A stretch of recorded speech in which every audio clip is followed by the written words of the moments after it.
കടയിൽ തന്നെ വേറൊരു ചേട്ടൻ ഇതേ കണക്ക് വന്നു. അതൊരു ഹൈന്ദവരായിരുന്നു. അപ്പം അദ്ദേഹത്തിൻ്റെ മരുമോള് ഇതുപോലെ 7-ാം മാസമായി.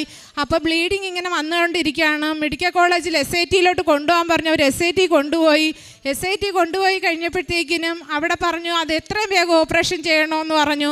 അപ്പോൾ ഈ ചേട്ടൻ എന്നോട് പറഞ്ഞപ്പോൾ ഞാൻ പറഞ്ഞു, ചേട്ടാ എനിക്ക് ചെയ്യാൻ ഒരു ഇതുമില്ല, ഞാൻ ഒരു കാര്യം ചെയ്യാം, ഞാൻ കൃപാസനത്തിൽ ഉടമ്പടി എടുത്തിട്ടുണ്ട്, ആ ഉടമ്പടി ഉപ്പ് എണ്ണ എൻ്റെ കയ്യിൽ ഇരിപ്പുണ്ട്, പക്ഷെ അത് അവർക്ക് കൊണ്ടുപോകാൻ പറ്റത്തില്ല എന്ന് പറഞ്ഞു.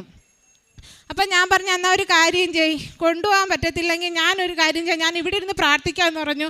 ആ കടയിലിരുന്ന് ആ എണ്ണയും ഉപ്പും എൻ്റെ വയറ്റിലിട്ടിട്ട് ഞാൻ കണ്ണടച്ച് പ്രാർത്ഥിച്ചു, പരിശുദ്ധ അമ്മേ ഇതാ കൊച്ചിൻ്റെ വയറാന്ന് പറഞ്ഞ് പ്രാർത്ഥിക്കുക, അമ്മ അവിടെ കൃപ ചൊരിയണമേ ദൈവമാതാവേ എന്ന് പറഞ്ഞ് ഞാൻ ഭയങ്കരമായിട്ട് പ്രാർത്ഥിച്ചു.